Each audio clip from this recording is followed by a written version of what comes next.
kami sungguh memuji Engkau, karena Engkau Allah yang hidup, Allah yang perkasa, Allah yang setia akan janjinya.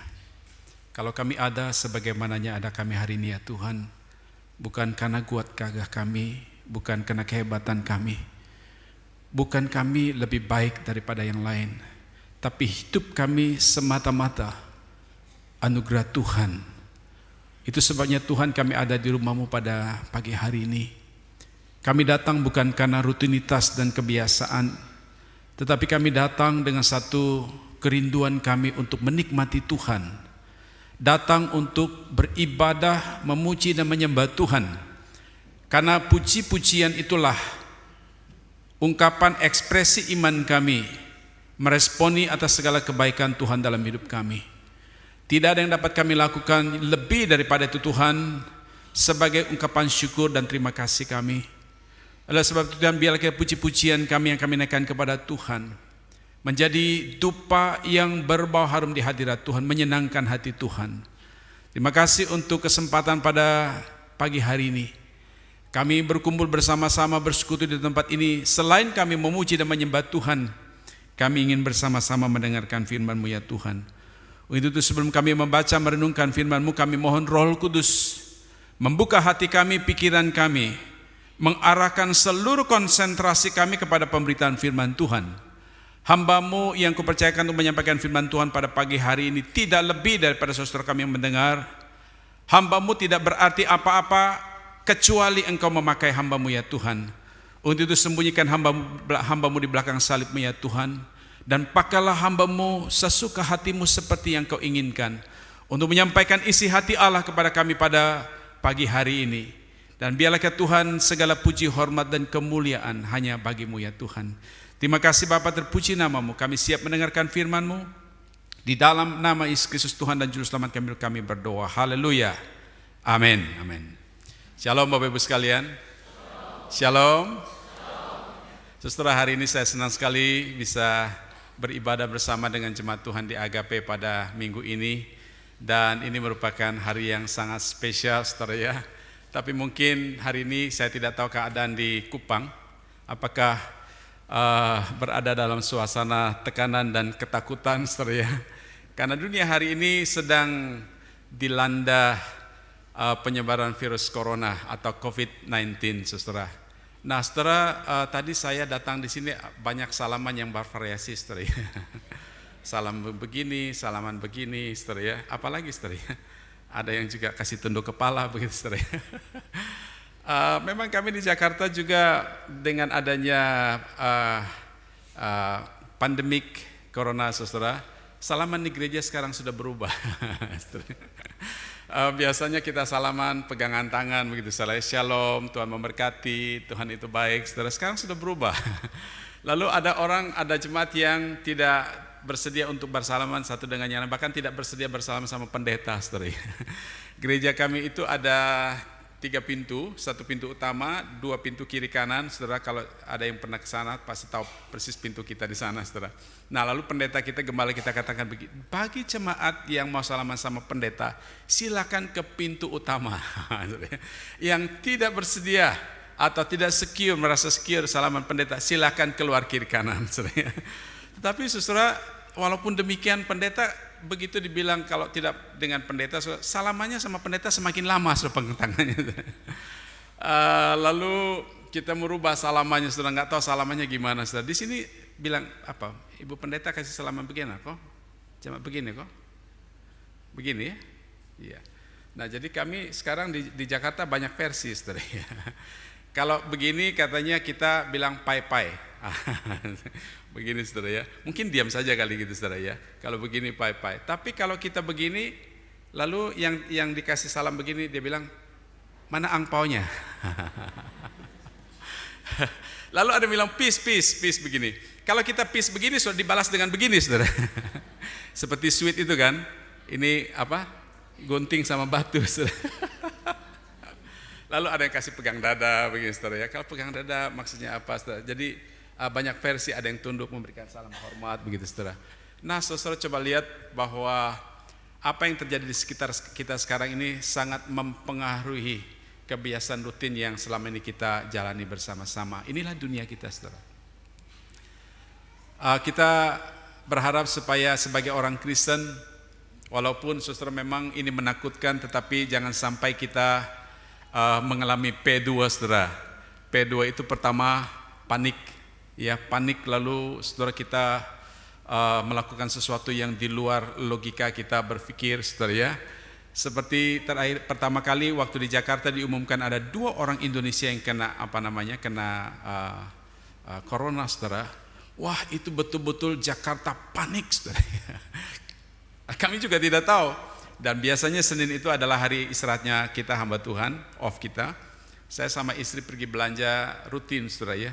Tapi saya heran, ini kok mall di Carrefour ramai sekali, saudara ya. Penuh sekali orang belanja, banyak sekali barang. Lalu saya bilang sama istri, kok banyak sekali orang begini ya? Ini biasalah begini ya. Tapi saya bilang sama istri, tempo hari kita kesini tidak begini banyak orang. Saya belum mengerti, saudara ya. Lalu istri bilang begini, ini kan bulan muda ya. Oh iya bulan muda, orang pasti belanja banyak untuk kebutuhan keluarga, saudara. Tapi setelah kami belanja, cari kebutuhan kami, saudara, lalu mau ke kasir nggak bisa masuk ke kasir. Kenapa? Sekarang orang antrian kasir itu mengekor seperti ular, saudara. Lalu ujungnya adalah di tempat pertama kali kita masuk, bayangkan, saudara ya. Lalu saya berdiri di paling terakhir, paling buntut, saudara. Lalu saya pikir, wah ini sampai jam berapa sampai di kasir, saudara. Lalu saya sama istri saya bilang, gimana, kita lanjut sampai ke kasir atau tidak, kita pulang saja, saudara. Karena lama, saudara ya. Tapi akhirnya ada yang beritahukan, Pak, di sini ada banyak pintu kasir, ada kasir di ujung sana yang kosong. Waduh, puji Tuhan tuh orang malaikat kasih tahu kita, saudara. Lalu kita cepet-cepet lewat belakang, diselap-selip di antar orang yang sedang belanja, di ujung sana ternyata ada kasir yang kosong, saudara. Waduh, puji Tuhan. Saudara-saudara, saya melihat kepanikan masyarakat ketika mendengar sesuatu yang menakutkan. Saya kira sebagai orang percaya, saudara, kita sebagai manusia pasti ada rasa takut, betul? Tapi saudara, jangan sampai kita terjebak di dalam kepanikan. P yang kedua adalah paranoid. Paranoid, saudara. Paranoid itu adalah ketakutan yang tidak beralasan, saudara. Misalnya, saudara, katanya paranoid itu dengar saja udah takut, atau menyentuh saja sudah takut. Misalnya mau masuk pintu ya, begitu mau pegang gagang pintu, lalu pikir, jangan-jangan pintu ini tadi dipegang orang yang kena corona, saudara. Lalu nggak berani pegang pintu, saudara ya. Lalu mau ngapa-ngapain juga begitu, saudara. Jadi paranoid. Apa-apa bicara dengar tentang corona, ketakutan. Akhirnya kita hidup, saudara, dalam ketakutan. Saudara, ini dunia kita hari ini. Saya kira persoalan yang terjadi hari ini tidak hanya di beberapa belahan dunia, tetapi hampir di seluruh dunia. Kita mendengar bahwa virus ini sudah merebak kemana-mana, saudara. Sesuatu yang menakutkan. Tetapi biarlah kiranya, saudara, dalam saat-saat semacam ini, sebagai orang percaya, kita belajar untuk bersandar kepada Tuhan sepenuhnya. Amin. Saudara-saudara, hidup kita adalah di dalam tangan Tuhan. Tuhan yang merancangkan rancangan di dalam kehidupan kita, saudara. Apa yang kita alami hari ini kita tidak mengerti, tetapi saudara, apa yang Tuhan rancangkan selalu baik adanya dalam hidup kita. Amin. Nah, saudara, kita belajar untuk mempercayakan Tuhan, mengandalkan Tuhan di saat-saat kita berada di dalam situasi dunia yang semacam ini. Nah, saudara, saya hadir di sini bersama dengan beberapa rekan saya, kami dari Jakarta. Saya ingin menyampaikan terima kasih kepada majelis dan jemaat yang selama ini kita berdampingan side by side selama kurang lebih 9 tahun. Kita mendampingi 4 desa binaan, dan puji Tuhan pada bulan November yang lalu kita sudah menyelesaikan pendampingan 4 desa itu, dan 4 desa ini siap menjadi jemaat yang mandiri. Nah, saudara, karena ini sudah selesai, maka kami ingin mencari jemaat baru yang perlu pendampingan. Nah, kemarin mulai hari Jumat kami bersama dengan Pak Ketua Majelis, Pak Abi, Pak Doni dan Niki, bersama dengan tim kami ke satu desa, lalu melihat kemungkinan apakah desa itu memang membutuhkan pendampingan. Lalu hari Sabtu kemarin mulai dari jam 9 sampai jam berapa kok kita pulang, Pak? Sampai jam 9 malam juga, saudara. Dari jam 9 pagi sampai jam 9 malam baru kita sampai di kota, saudara. Dan kami memvisit ada 4 jemaat kalau tidak salah ya, 4 jemaat. Dan kami berbincang-bincang lalu menanyakan tentang perkembangan jemaat di sana, lalu kira-kira apa yang mereka butuhkan, apakah mungkin kita bisa mendampingi mereka untuk membimbing mereka supaya mereka bertumbuh menjadi jemaat yang mandiri. Nah, doakan saudara, dari 5 jemaat yang sudah kita survei, mana salah satu yang nanti akan jadikan desa binaan kita bersama-sama, jemaat GKI Mangga Besar dengan jemaat Agape, kita belum tahu. Nanti tim kita akan coba membicarakannya lalu memutuskan untuk tahun ini, saudara, kita doakan supaya ada 2 desa binaan yang kita bimbing, kita dampingi mereka untuk bertumbuh dengan baik di dalam iman, untuk semakin mencintai Tuhan. Nah, saudara, ini sedikit pendahuluan. Khotbah saya nggak panjang-panjang ya Pak Paul ya. Yeah. Nah, saudara, mari kita lihat teks firman Tuhan sehubungan dengan tema hari ini, yaitu Roh Kudus menolong kita untuk bertahan dalam ujian. Mari kita melihat 2 teks firman Tuhan. Yang pertama kita lihat di dalam Injil Yohanes pasal 14 ayat 16.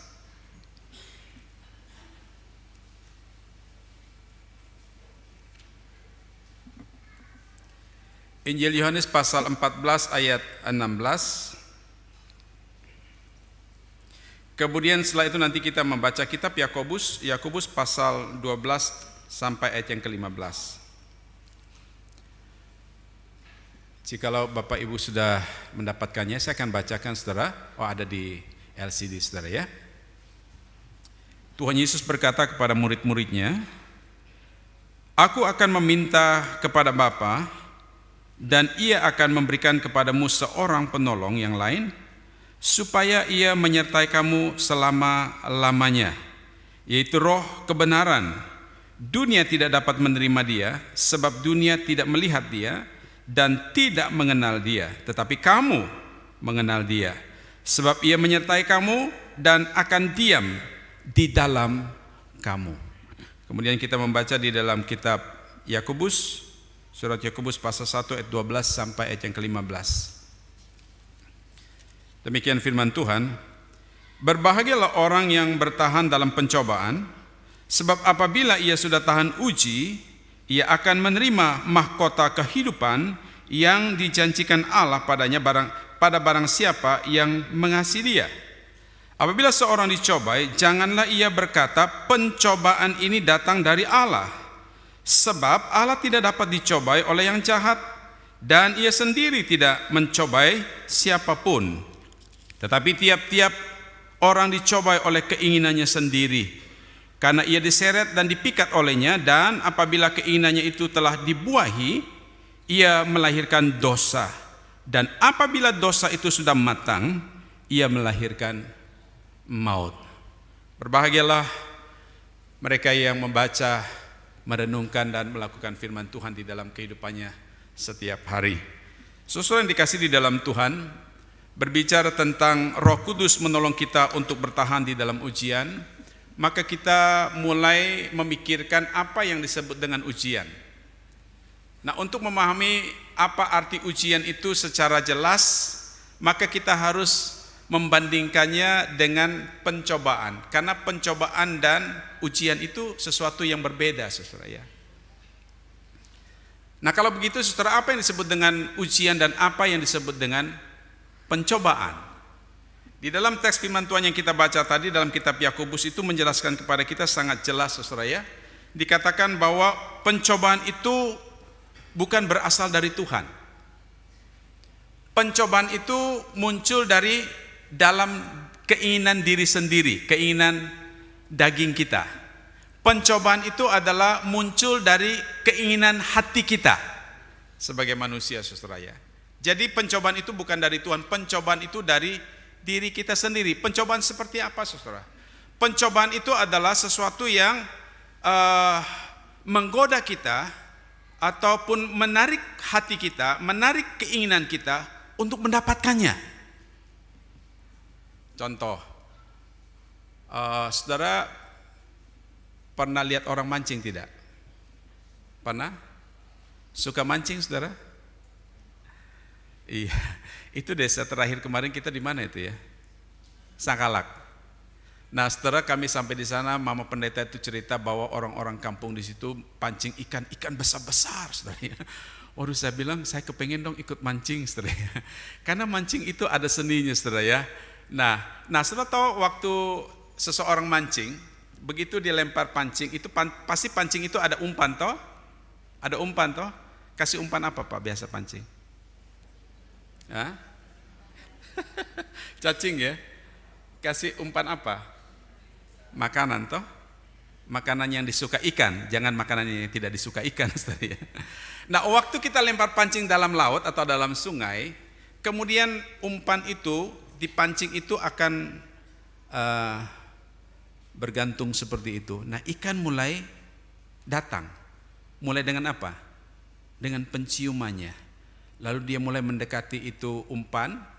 Kemudian saudara, waktu dia mendekati umpan itu, keinginannya tertarik, keinginannya tergoda untuk mendekati dan menyantapnya.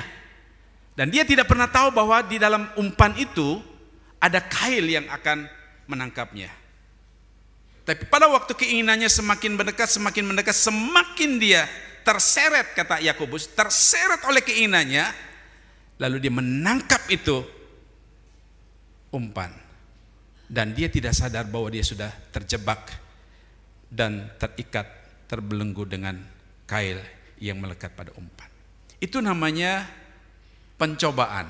Jadi ada sesuatu yang menarik, yang menggoda kita, yang menarik kita, mencobai kita untuk kita menangkap apa yang diinginkan oleh keinginan kedagingan kita.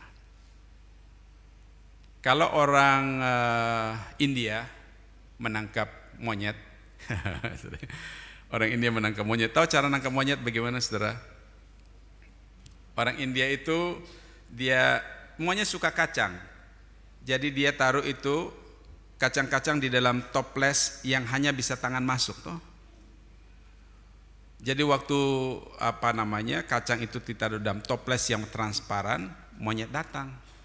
Waktu dia datang melihat kacang di dalam, dia tidak pikir-pikir apakah ini berbahaya atau tidak berbahaya. Tetapi karena keinginannya yang begitu kuat mendorong dia, menggoda dia, lalu dengan enteng dia, dengan cepat dia memasukkan tangannya, ambil itu kacang. Tapi dia tidak sadar pada waktu dia ambil kacang itu, dia tarik kembali tangannya, tidak bisa. Kenapa? Karena waktu dia menggenggam, jadi genggamannya tidak bisa lepas dari botol. Tetapi dia tidak mau lepas. Kenapa? Karena dia kepingin untuk dapat kacang. Dengan demikian, maka orang-orang petani di sana, orang-orang kampung di sana dengan mudah menangkap si monyet. Jadi monyet ini tergoda oleh keinginannya untuk mendapatkan kacang yang dibuat di dalam sebuah botol. Nah, saudara, kalau orang di kutub sana mau tangkapkan serigala, itu gampang. Tahu caranya gimana, saudara? Caranya adalah mereka menempelkan sebuah daging, sepotong daging di atas sebilah pisau, lalu ditancapkan di tanah. Kemudian nanti kalau ada serigala datang, saudara, serigala suka daging tidak? Di sini juga suka daging, saudara. Saya suka sekali sei, saudara. Kemarin itu kalau mungkin saya dijebak, saya kena jebak. Iya, saya datang langsung, Pak Anies mau makan apa ini? Iya, saya bilang mau makan sei. Tapi sekarang di sini banyak ada virus babi. Bagaimana Bapak? Saya bilang makan dengan iman.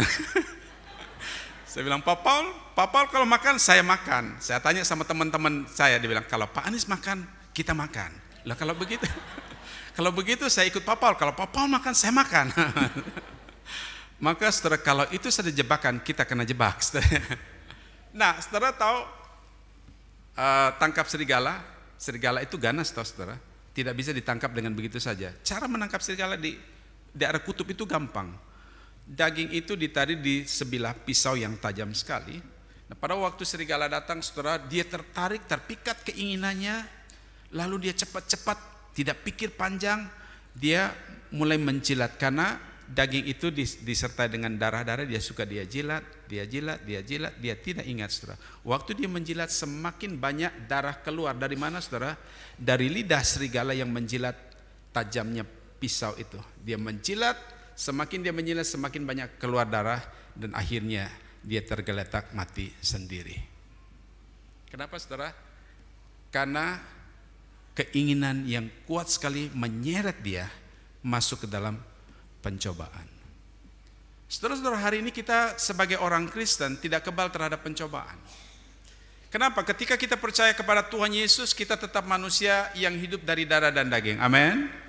Amin. Kita masih manusia hidup injak bumi, saudara-saudara.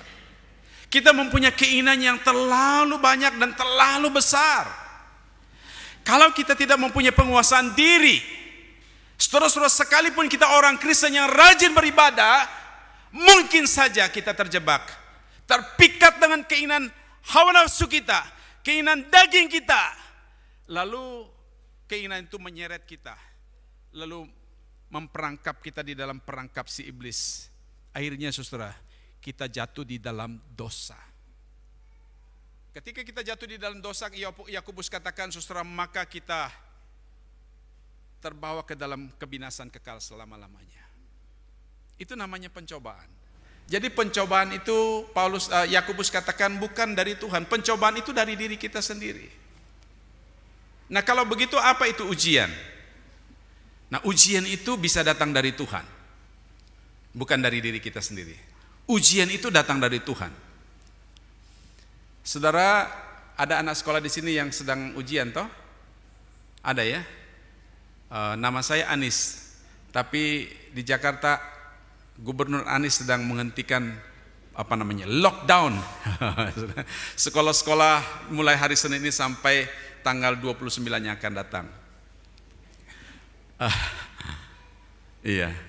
Nah, saudara, yang memberikan ujian kepada anak-anak siapa itu? Bukan dirinya sendiri toh? Yang kasih soal ujian buat anak siapa? Guru. Nah, saudara, yang memberikan ujian itu, yang mengizinkan ujian kepada saudara dan saya, itu datang dari Tuhan. Jadi saudara lihat side yang berbeda, apa itu pencobaan dan ujian. Betul? Kalau pencobaan menyeret kita masuk ke dalam dosa dan kebinasaan, tapi ujian tujuannya adalah untuk memurnikan iman saudara dan saya, untuk sungguh-sungguh, bukan hanya asal-asal, tapi sungguh-sungguh percaya hanya kepada Yesus saja. Tetapi saudara, walaupun demikian, kadangkala Allah menggunakan ujian itu. Maksud saya, Allah menggunakan pencobaan itu sebagai ujian dalam hidup kita. Saudara ingat tokoh yang paling terkenal menghadapi ujian yang sangat-sangat berat, saudara. Siapa, saudara? Siapa? Pertama Abraham ya. Abraham itu diuji luar biasa. Betul, saudara. Dia bergumul untuk mendapatkan anak di masa tuanya, saudara. Baru dapat anak tunggal satu-satunya. Lalu Tuhan bilang sama Abraham, Abraham, tolong persembahkan anakmu kepadaku. Ini pencobaan atau ujian? Ujian. Tuhan yang berikan ujian. Lalu Abraham taat. Singkat cerita, dia membawa anaknya, lalu ingin dikorbankan. Tapi saudara lihat, iman Abraham diuji dengan luar biasa oleh Tuhan. Yang kedua siapa kira saudara? Siapa tadi? Ibu-ibu tadi sebut siapa? Ayub, saudara. Ayub. Tetapi lihat saudara, di sini Allah mengizinkan. Perhatikan baik.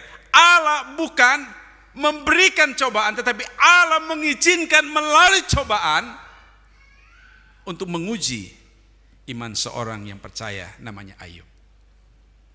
Dikatakan cerita saudara di kitab Ayub itu, si iblis berkeliling-keliling toh. Dia ketemu Ayub toh. Wah, dia bilang ini orang beriman luar biasa ini. Lalu dia lapor sama Tuhan toh, setan lapor sama Tuhan. Si setan bilang begini, Tuhan, saya lihat hamba-Mu itu Ayub itu luar biasa itu. Saya mau coba dia. Lalu Tuhan bilang apa? Tuhan bilang apa? Silakan, tetapi jangan sentuh nyawanya. Saudara, itu namanya ujian. Jadi ujian itu adalah datang dari Tuhan, dan ujian kadangkala Tuhan menggunakan pencobaan untuk memberikan ujian kepada orang-orang percaya, kepada orang-orang Kristen, kepada saudara dan saya. Nah, saudara-saudara yang dikasih di dalam Tuhan, sebagai orang percaya, kita pasti, tidak ada seorang pun yang tidak, kita pasti akan menghadapi kedua-duanya. Ya, pasti akan menghadapi kedua. Kadang-kadang saudara kita berpikir begini ya, saya sudah orang Kristen ya, saya sudah setia ibadah, saya sudah rajin pelayanan, kenapa saya harus menghadapi masalah seperti begini, saudara? Sekali lagi saudara, selagi kita masih ada di dalam dunia ini, kita akan menghadapi dua-duanya. Kita akan diperhadapkan pencobaan, dan bahkan kita akan diperhadapkan dengan yang namanya ujian. Karena kadang-kala Allah saudara menggunakan cara yang unik yang kita tidak pahami untuk memberikan kepada kita kesempatan untuk diuji imannya. Apakah kita benar-benar sebagai orang Kristen yang sejati atau tidak, saudara? Dan saudara, kita harus jujur. Sebagai orang biasa, manusia biasa, tidak ada seorang pun yang anti daripada pencobaan. Tidak ada seorang pun yang mampu menghadapi ujian berat, saudara. Kita manusia ini adalah manusia yang rapuh. Kita manusia yang lemah. Kita manusia yang ringkih. Kita manusia yang sangat-sangat mudah dipengaruhi oleh keadaan dunia ini, saudara. Kita tidak mampu mengatasi masalah kita dengan intelektual kita. Kita tidak mampu mengatasi pencobaan dan ujian yang datang itu dengan pengetahuan kita, dengan kekuasaan kita, atau dengan kekayaan kita. Tidak ada seorang pun yang mampu menghadapi semua itu. Nah, oleh sebab itu menarik sekali, saudara, ketika Tuhan Yesus sebelum dia naik ke sorga, meninggalkan murid-muridnya, maka dia berkata kepada murid-muridnya dari teks yang kita baca tadi, saudara ya. Mari kita lihat ayat itu, saudara. Ya, di dalam Injil Yohanes pasal 14 ayat yang ke-16. Jadi sebelum Tuhan Yesus meninggalkan muridnya, tentu pada waktu itu mereka sudah ada omong-omong pasti, saudara, bahwa Tuhan Yesus akan tinggalkan mereka. Lalu murid-muridnya pasti berpikir, aduh Tuhan, Guru, kalau kami ditinggalkan bagaimana kami? Siapa nanti akan menemani kami? Siapa yang akan membuat mujizat buat kami? Siapa akan mengajar kami tentang kebenaran-kebenaran itu lagi? Saudara, pasti ada kekhawatiran, kegalauan, saudara, untuk berpisah dengan Sang Maha Guru, saudara. Tetapi Tuhan Yesus katakan kepada mereka begini, ayat 14. Aku akan minta kepada Bapa, dan Ia akan memberikan kepadamu seorang penolong yang lain. Wah, saudara, menarik sekali. Saudara, Allah sangat concern, Allah sangat peduli, dan Dia mengerti keadaan manusia yang lemah, yang ringkih, yang rapuh itu. Sehingga saudara, Dia berkata, memang aku akan pergi tinggalkan kamu, tapi aku tidak tinggalkan engkau sendiri. Aku akan menyediakan seorang penolong bagi engkau. Dan puji Tuhan, haleluya, saudara, ini adalah satu janji yang luar biasa, yang indah, yang Tuhan berikan kepada setiap orang yang percaya. Amin.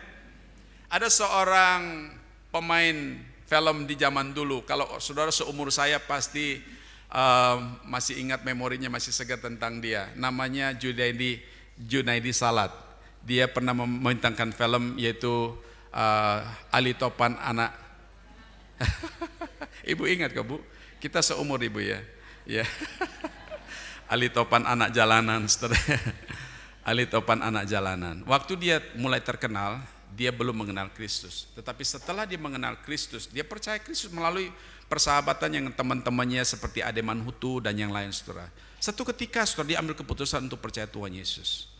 Lalu dia memberikan kesaksian, dia berkata, saya senang menjadi orang Kristen karena di Kristen saya ada Roh Kudus. Saudara-saudara, saya tidak tahu apakah saudara sebagai orang Kristen turun-temurun dari nenek moyangmu sampai hari ini, engkau menyadari, engkau bangga sebagai orang Kristen. Karena ketika kau percaya Yesus, pada saat seseorang mengakui Yesus sebagai Tuhan dan Juru Selamatnya, maka pada saat itu Yesus melalui representasi Roh Kudus ada di dalam hidup setiap orang percaya. Amin. Perhatikan firman Tuhan ini, saudara. Dia katakan, aku akan memberikan seorang penolong yang lain. Diberikan, tinggal di dalam hati setiap orang percaya. Saudara-saudara yang dikasih dalam Tuhan, kadangkala kita tidak menyadari, kita sudah lama jadi orang Kristen, kita tidak menyadari satu pribadi yang luar biasa, yang powerful, yang dia berikan kepada engkau dan saya sebagai jaminan yang terbesar. Saudara-saudara, sebagai orang Kristen, Yesus Kristus itu adalah pemberian yang terbesar bagi kita. Roh Kudus itu adalah jaminan yang terbesar yang Tuhan berikan kepada kita. Amin. Setiap kita ada Roh Kudus yang Tuhan anugerahkan kepada kita sebagai jaminan. Kenapa dia berikan kepada kita Roh Kudus? Karena Tuhan tahu kita lemah. Tuhan tahu kita tidak mampu menghadapi tantangan hidup ini, saudara. Maka dia berikan Roh Kudus itu tinggal di dalam hati kita. Nah, saudara, Roh Kudus itu seorang penolong yang lain di sini diterjemahkan dari bahasa Yunani parakletos. Parakletos itu dari dua suku kata, para dan kletos. Para itu adalah artinya harafiahnya berjalan bersama-sama atau walk side by side. Ini kalau walk side by side, ini orang yang sedang pacaran pasti sangat memahaminya. Iya kan, betul saudara ya. Kalau orang pacaran, kalau orang jalan, saudara, jalan di mall, jalan di mana, tahu itu pacaran atau tidak pacaran? Dari mana saudara tahu? Saya mau tanya bapak-bapak, mama-mama yang sudah berkeluarga 20 tahun, kalau jalan di mall, siapa duluan, siapa di belakang? Iya, Pak Albert yang buat cerita, dia bilang, sekarang di jalan di mall, dia bilang, Pak Albert harus di belakang, semua di depan. Saya bilang, kenapa Musa? Dia bilang, iya, saya harus mencari sandaran, sandaran untuk bisa berjalan dengan baik. Toh karena Pak Albert masih tidak terlalu kuat. Toh. Nah, kalau saudara jalan gimana? Di mall sama suami, istri. Hah? Suami di depan, toh? Istri di belakang. Kenapa? Istri banyak lihat kiri kanan. Bapak jalan lurus.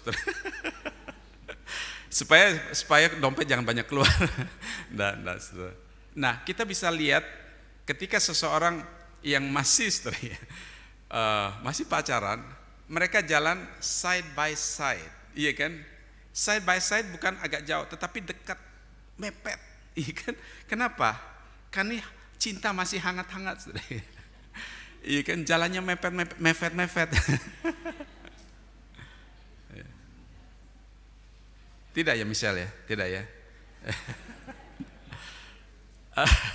Saudara, itu sesuatu yang normal. Betul tidak? Itu sebabnya Tuhan Yesus katakan, aku memberikan kepada engkau seorang penolong, berjalan bersama-sama. Dia side by side in our side. Keren kan? Saudara. Itu sebabnya surat Tuhan katakan, kita tidak pernah ditinggalkan sendiri. Dia ada bersama-sama dengan kita. Dia dekat dengan kita. Jalan bersama-sama dengan kita. Sepenanggung dengan kita. Itu namanya parakletos. Kletos itu artinya yang dipanggil. Yang dipanggil berjalan bersama-sama dengan kita. Ketika kita memanggil dia, dia ada bersama-sama dengan kita. Ketika kita berjalan, kita panggil dia, ada bersama-sama dengan kita. Itu namanya parakletos. Dan Roh Kudus itu bukan hanya sekedar satu kuasa. Roh Kudus itu bukan sebuah materi yang kadang-kadang kita butuh, kadang-kadang kita tidak butuh. No. Roh Kudus itu satu pribadi. Dia adalah pribadi ketiga dari Allah Tritunggal. Representasi daripada Allah Tritunggal yang ada diam bersama-sama dengan umatnya. Jadi kalau saudara menghadapi ujian, saudara perhatikan baik-baik.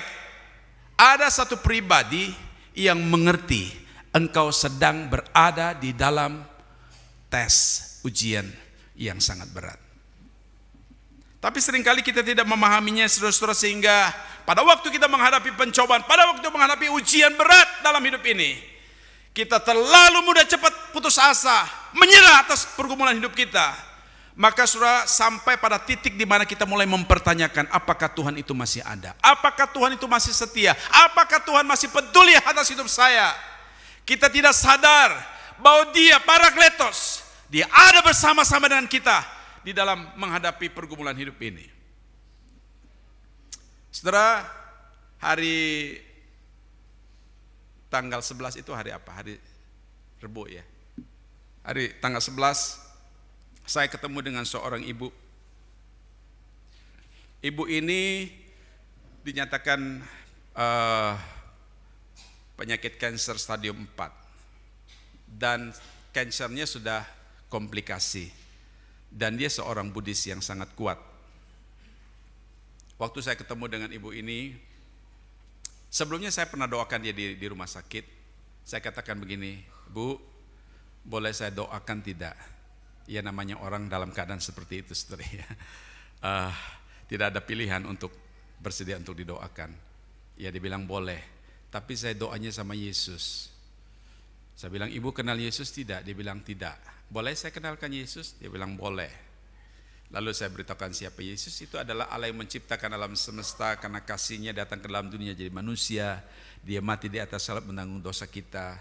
Barang siapa percaya kepadanya, dosanya diampuni. Lalu setelah itu, maukah ibu didoakan? Dia katakan ya, mau didoakan. Nah saudara, saya mendengar bahwa penyakit kansernya semakin sudah menjalar kemana-mana. Lalu saya datang ke rumahnya. Sampai ke rumahnya saudara, saya lihat ibu ini mukanya pucat, agak kekuning-kuningan. Dia menatap wajah saya dengan pandangan kosong. Saya bilang, Ibu, apa kabar Ibu? Dia mulai menangis menetes air mata. Dia bilang, lihat kaki saya semakin membengkak. Saya takut melihat kaki saya semakin besar. Nah saudara, dokter Penang mengatakan bahwa dia mengalami kanker kulit. Sebenarnya sudah ada pemeriksaan kanker yang lain, tetapi kanker kulitnya itu di jari kaki, ibu jari kakinya itu ada luka kecil. Tapi semakin lama semakin besar, semakin membengkak dan semakin mekar. Kemarin sudah besar sekali, saudara. Lalu saya bilang kepada dia, Ibu, kita mau mendoakan Ibu. Ibu mau didoakan? Dia bilang mau didoakan saya supaya sakit saya sembuh Tuhan. Dia bilang Tuhan kasih tolong saya, Tuhan kasih tolong saya. Lalu saya bimbing dia, sebelum kita doakan, apakah mau ibu mau terima hidup kekal? Mau terima Yesus? Dia bilang mau. Setelah pada waktu kami setelah doakan dia, saya bilang kepada ibu begini, Ibu, kalau engkau menghadapi penderitaanmu dengan kemampuanmu diri sendiri, dengan harta yang kau miliki, dengan kekuatan yang kau miliki, engkau tidak sanggup. Tapi kalau engkau disertai oleh Tuhan, ada di dalam hidupmu, Dia yang ilahi, Dia yang berkuasa ada dalam hidup saudara, Dia mampu menolong engkau tetap kuat dan sabar menghadapi penderitaan ini. Maukah engkau terima Yesus? Dia bilang mau. Lalu kami berdoa bersama-sama, mengundang Tuhan Yesus masuk ke dalam hati. Lalu setelah amin, saya tanya kepada ibu itu, Ibu, sekarang Tuhan Yesus ada di mana? Dia bilang ada di dalam hati saya. Saya katakan puji Tuhan, haleluya. Mulai sekarang ibu adalah anak-anak Allah. Dan dia mulai tersenyum. Sudah lihat, dia mulai tersenyum.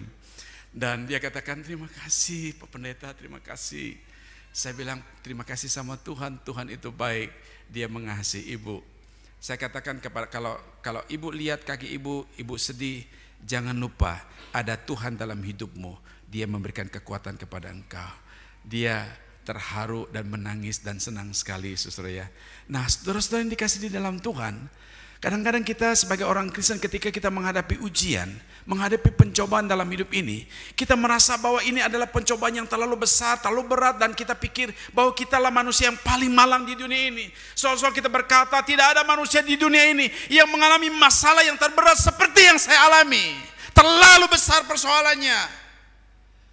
Saudara-saudara, ketika kita berhadapan dengan masalah kita, penderitaan kita, kesusahan kita, dan kita fokus memikirkan masalah kita, saudara-saudara, kau akan tenggelam di dalam penderitaan yang berkepanjangan. Tapi ketika kau menghadapi masalah sebesar apapun dalam hidup engkau, ingatlah, kuasa Tuhan kita jauh lebih besar daripada masalah engkau, amin. Dan kuasa itu ada di dalam hidup saudara dan saya. Mengapa kita harus putus asa? Mengapa kita harus kecewa? Mengapa harus menyerah? Sementara dia yang ilahi, dia yang berkuasa ada di dalam hidup engkau dan saya sebagai orang yang percaya kepada dia. Kecuali saudara, engkau menyebut nama engkau orang Kristen dan engkau belum yakin sampai hari ini bahwa Roh Kudus sudah ada dalam hidup saudara. Dan saudara, hari ini, minggu ini, kesempatan yang paling baik bagi engkau membuat suatu tekad dan komitmen kepada Tuhan. Tuhan, aku memang orang Kristen dari dulu, tapi aku belum yakin Roh Kudus dalam hati saya. Hari ini saya mau minta engkau, undang engkau masuk ke dalam hati saya, menjadi Tuhan saya dan juru selamat saya mulai hari ini sampai selama-lamanya. Saudara, ketika kau yakin bahwa Tuhan ada dalam hidup saudara, di dalam hati saudara, maka dia Tuhan yang adalah Roh. Dia tidak pernah keluar masuk dalam hidup engkau. Sekali dia tinggal dalam hati engkau dan untuk selama-lamanya menetap di dalam hati engkau. Itu sebabnya Paulus katakan, tahukah engkau bahwa tubuhmu adalah bait Roh Kudus. Roh Kudus ada di dalam hati setiap orang percaya. Saudara, apa peran Roh Kudus di dalam kehidupan kita ketika kita menghadapi tantangan, penderitaan dan ujian hidup, saudara? Dia memberikan kepada kita kekuatan. Itu sebabnya dikatakan dia adalah a helper, another helper, and then dia katakan dia adalah seorang advocate, penasehat. Yang kedua dikatakan dia adalah disebut sebagai counselor. Apa itu counselor? Penasehat, penghibur, counseling, yang mengcounsel. Lalu apa? Comforter. Apa itu comforter? Sebagai penghibur. Dialah pribadi yang sudah sangat-sangat lengkap dan sempurna, yang sudah Tuhan anugerahkan dalam setiap hidup kita orang percaya. Ketika kita menghadapi berbagai persoalan, baik itu pencobaan dan ujian yang datang, dia ada di sana. Dia tidak pernah membiarkan engkau, karena dia Allah yang Allah peduli. Dia hadir dalam hidup engkau dan saya. Saudara, 2 minggu lalu saya ikut reuni keluarga besar dari istri saya, saudara, di Semarang. Waktu kami ngobrol-ngobrol, saya ketemu dengan salah satu koko istri saya. Sebenarnya umurnya lebih kecil dari saya, tetapi karena saya menikah dengan adiknya, jadi saya harus mengalah, jadi panggil dia koko. Saya bilang, kok gimana kesehatan kamu? Ya, dia bilang, Nis gimana ya, dia bilang. Kalau pikir-pikir ya Nis, ya saya kurang apa sih, dia bilang. Dia dari Katolik, saudara. Ini dari keluarga besar, mereka berbagai macam keyakinan, saudara, termasuk ada yang Muslim. Dia bilang begini, saya kurang apa nih, coba. Saya berdoa, sudah berdoa ini, dia sebut ada macam-macam doa Katolik tuh. Saya sudah doa sungguh-sungguh. Lebih daripada itu saya juga sudah beramal, berbuat baik kepada banyak orang. Kenapa saya tidak sembuh-sembuh, Nis? Kami sedang berjalan di mobil. Saya pikir mau ngomong apa ini sama Koko, saudara ya. Ngomong mau terus terang, gak enak sama saudara kan ya. Tapi gak ngomong terus terang, kasihan juga dia harus menghadapi begitu, saudara ya. Masa ketemu-ketemu udah ngomong firman Tuhan kan begitu, saudara ya. Ya, akhirnya saya bilang begini, kok memang kadang-kadang kita tidak mengerti apa rencana Tuhan. Pada waktu kita berdoa, jawaban Tuhan itu bisa saja tidak seperti yang kita inginkan. Tuhan tidak mengangkat penderitaan kita, tapi Tuhan menggantikannya dengan kekuatan yang luar biasa untuk kamu menanggung penderitaan itu. Waktu itu langsung dia terdiam, dia bilang, iya betul juga ya Nis ya. Saya juga merasa kalau bukan kekuatan dari Tuhan, saya sampai hari ini tidak ada. Saudara, dia mengalami suatu penyakit yang dideteksi oleh dokter, tidak ada sakit apa-apa. Tapi dia mulai sakit dari batang kepala di sini, leher sampai ke pinggang. Dia itu mengendarai kendaraan harus dipakai saudara, diikat supaya tulang pinggang tidak bergeser. Sama lututnya itu pakai deker. Jadi mengendarai kendaraan. Jadi kalau dia duduk di samping, dia akan kesakitan. Tapi kalau dia mau kendaraan, dia merasa nyaman. Dia tidak memikirkan kesakitnya. Tapi kalau sudah keluar dari mobil, duduk gitu, dia mulai sakit di sini, saudara. memang dia usia lebih muda dari saya, muda 3 tahun. Tetapi wajahnya, minta maaf saudara, wajahnya lebih tua dari wajah saya. Saya kayak saya masih kayak 18 tahun kan saudara.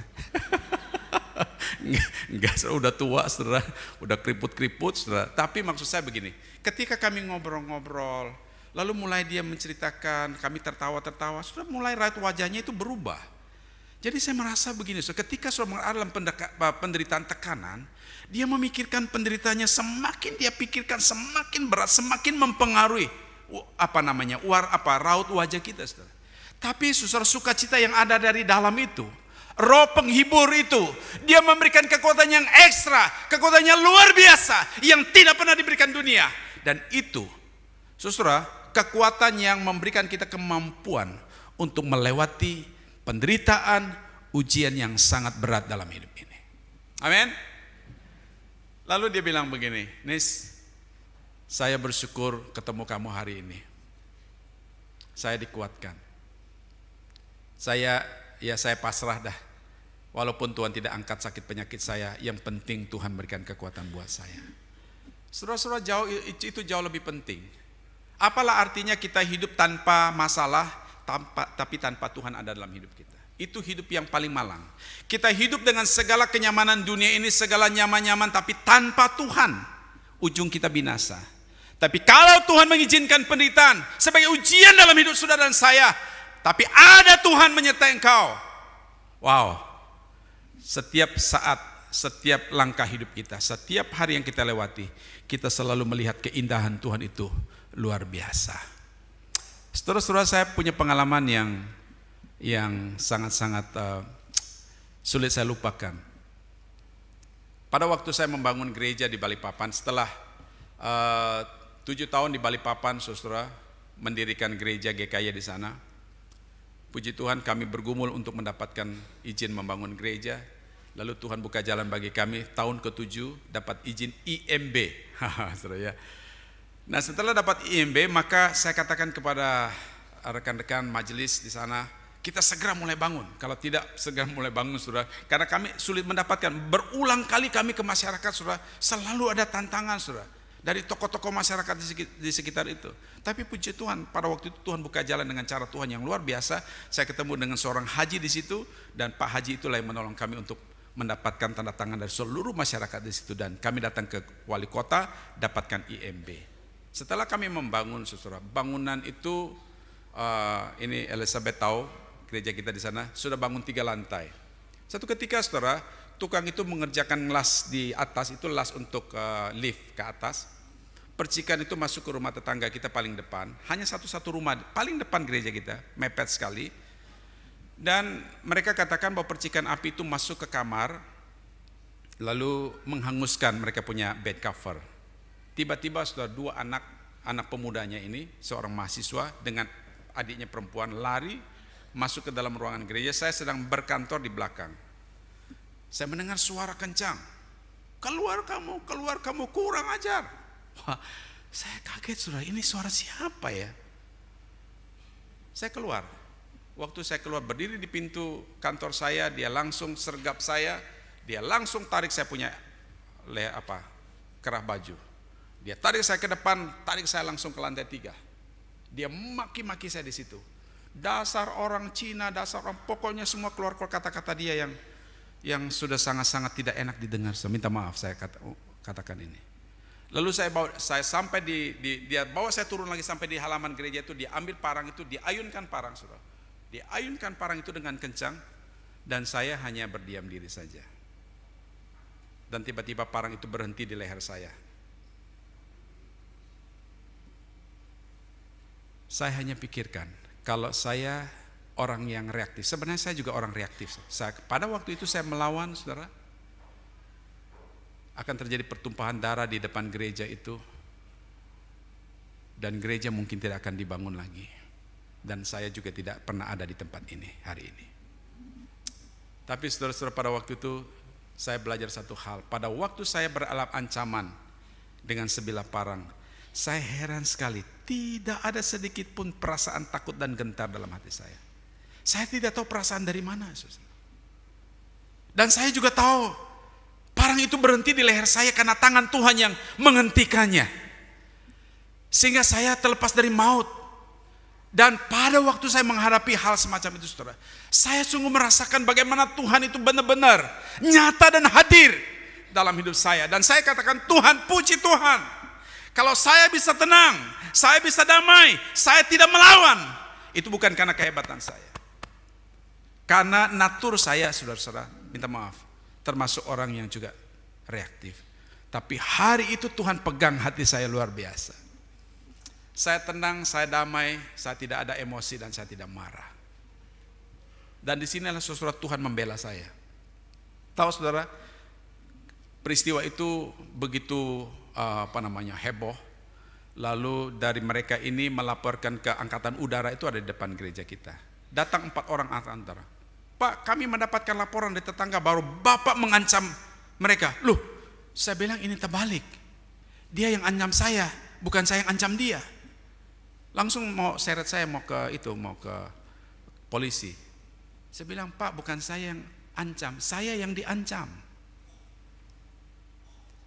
Lalu saya telepon dengan sekretaris desa kita, kebetulan karena dia orang Kristen, orang dari Medan. Saya bilang, Pak, saya lagi begini. Saya sekarang ada di gereja, ada dari angkatan udara datang. Langsung rupanya dia telepon ke kepolisian. Dari kepolisian datang. Waktu kepolisian datang, saudara, dengan ada angkatan udara di situ.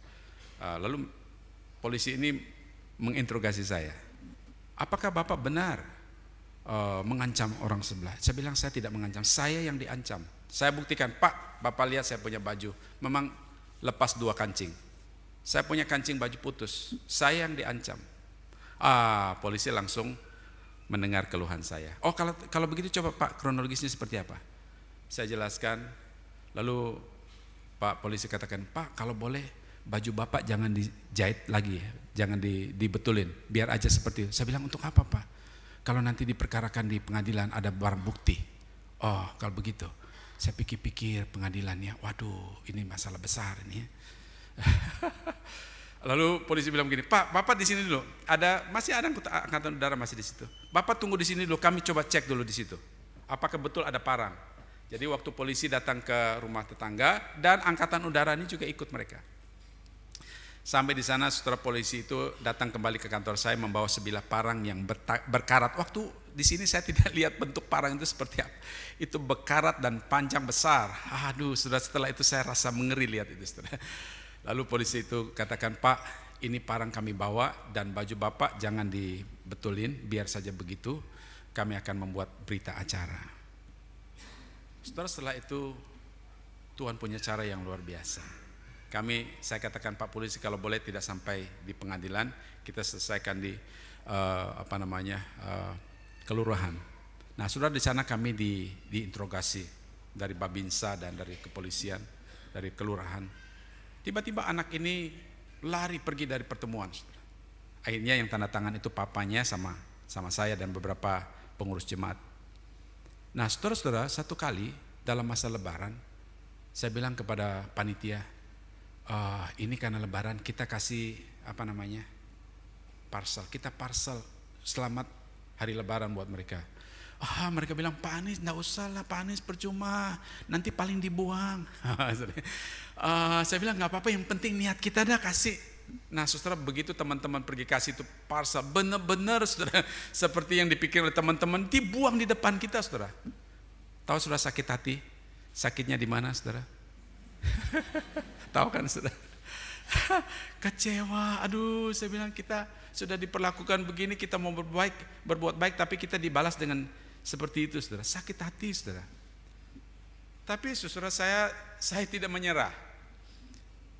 Tahunnya akan datang lagi, lebaran lagi, saudara, lebaran kedua lagi, saudara. Saya bilang, kasih lagi. Terus teman-teman juga bilang, Pak, enggak usah lah Pak, nanti buang-buang ini. Saya bilang, enggak, kasih yang lebih besar sedikit. Lebih besar sedikit. Lalu kita kasih lebih besar sedikit, saudara. Videonya saya ada kasih sama Doni ini. Lalu kita kasih lebih besar sedikit. Benar, saudara. Begitu kasih yang lebih besar sedikit, diterima, saudara. Diterima. Aduh, saya bilang puji Tuhan, ya kan. Haleluya. Nah setelah itu sudah diterima, saya panggil 2 orang kita pengurus jemaat sama panitia, kita pergi kasih ucapan selamat toh. Ya kita datang di sana pergi selamat. Waktu sampai di pintu rumah itu tetangga, tiba-tiba anak muda itu keluar di depan saya, langsung dia berlutut di kaki saya. Dia katakan minta maaf om 3 kali, minta maaf om, minta maaf om.